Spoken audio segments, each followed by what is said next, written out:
अच्छा अभी थोड़ा कॉमेडी की तरफ से आते हैं। ये यार एक बंदा था ना, उसने क्या करा के भाई, अभी आप समझना,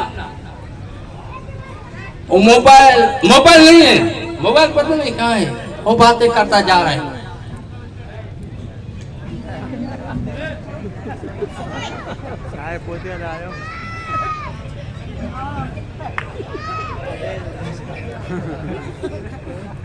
बच्चों ने जब समझा, देखा कि यार ये तो पागल है, उसने पत्थर मारने शुरू किए। ये हमारा एक टेक्निकल लतीफा है। बच्चों ने क्या करा, पत्थर मारना शुरू कर दिया।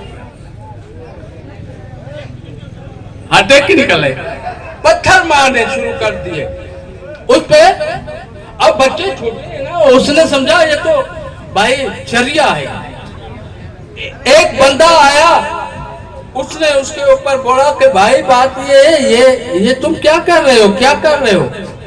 बच्चों ने बोला अबू ये तो पागल है। वो क्या बोल रहे, मैं पागल नहीं हूँ, मैं तो ब्लूटूथ पे बात कर रहा हूँ। आजकल ब्लूटूथ आया हुआ है ना, वो बात करते थे।